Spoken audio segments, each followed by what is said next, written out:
Alright, I just walked out of my hotel here at the Tower City Complex in downtown Cleveland. I'm going to take a walk over to the ballpark with you so that you can see a bit of the city before we take our ballpark tour.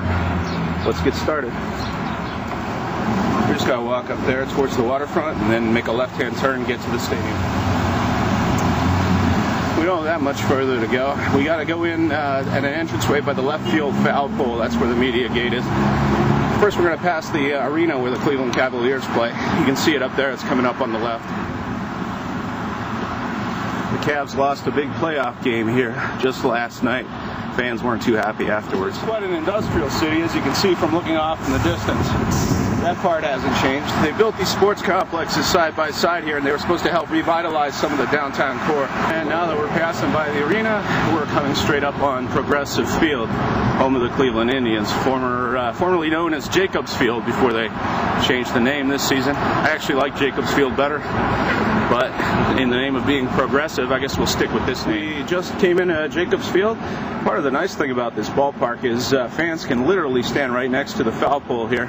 It's a concourse area where they serve food, drinks, and stuff. This is in the outfield. Right now we're in the left field bleachers. If you look out here, people can watch the game literally from right out on the street, so it's got a real close feel to the city.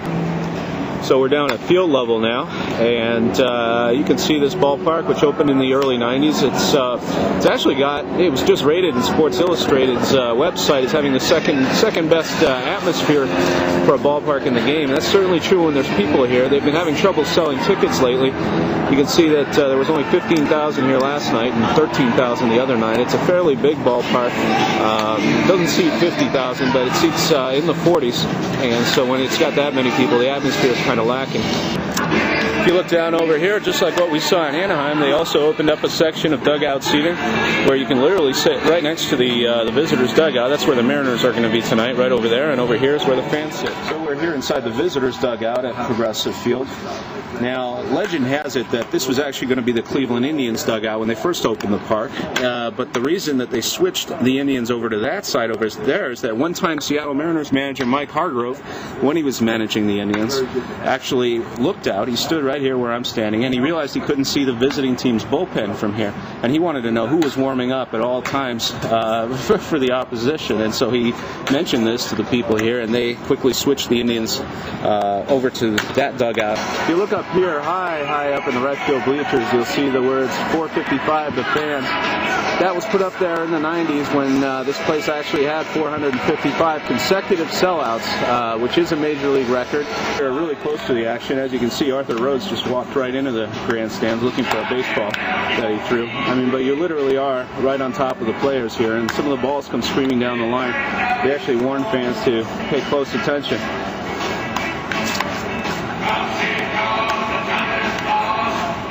Restaurant and bar area out beyond the outfield fence.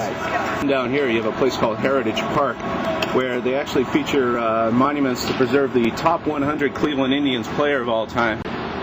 So if you look here, you'll see some of the Indians Hall of Famers. Here's Early Wynn, former Toronto Blue Jays radio broadcaster in their early days. Never got to meet him. Did write his obituary when he passed away, though. As I told you, they have some players here who weren't with the Cleveland Indians. Here's Cy Young. You might have heard of him. Here's some more Cleveland Indians that you'll see. This is down on the lower level.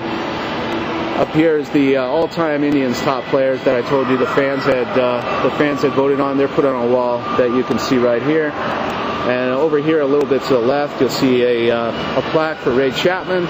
Ray Chapman, of course, the only major league player to be killed, the last major league player to be killed during a baseball game when he was hit by a beanball.